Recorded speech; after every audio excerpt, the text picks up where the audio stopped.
Subscribe to our channel by clicking the subscribe button. Click the bell button and enjoy the latest uploads from our channel. Looming verdict for President Donald Trump's former campaign manager and new questions about what exactly the White House counsel told special counsel investigators, combined with Trump's increasingly combustible Twitter feed, have put the feeling of climax in the air. Jury deliberations in Paul Manafort's first of two trials are expected to end this week, and whether special counsel Robert Mueller can secure a guilty verdict against the man who led Trump's campaign will be a pivotal moment for the probe, which Trump continues to attack as a witch hunt. Alongside the news that White House counsel Don McGahn spent more than 30 hours with investigators, it seems that Mueller's probe into Russian interference in the 2016 elections and possible conspiracy has tentacles that could be moving in directions the public does not yet understand. A source told CNN that McGahn did not provide information that would be incriminating to the president, but Trump's lawyers also admitted they did not get a readout from the top White House lawyer about what he said. It bears mentioning on a daily basis that no matter what happens, Trump's presidency will make history. The U.S. has never encountered an administration like Trump's, where the chief executive is convinced the government he leads is out to get him.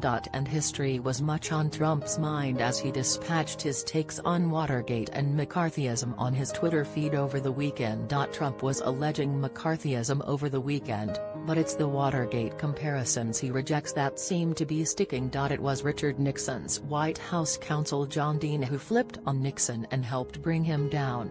In Trump's telling, Dean is a villain of the Watergate saga because he told the truth about his boss, the president. Trump called Dean a rat on Twitter on Sunday and denied the comparison, but the New York Times reported officials in Trump's legal team don't actually know what McGahn might have said before Mueller's team. Watergate wasn't the only history Trump was rewriting Sunday, as he tried to paint Mueller as a latter-day Joseph McCarthy, the notorious anti-communist crusader of the 1950s whose name became a stand-in for government overreach. Coincidentally, Rudy Giuliani made sure to wonder how Trump's other new favorite foe, former CIA Director John Brennan, became CIA Director even though he once voted for a communist in the midst of the Cold War.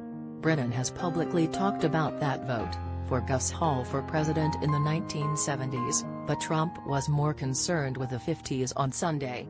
Study the late Joseph McCarthy, because we are now in period with Mueller and his gang that make Joseph McCarthy look like a baby. Rigged witch hunt.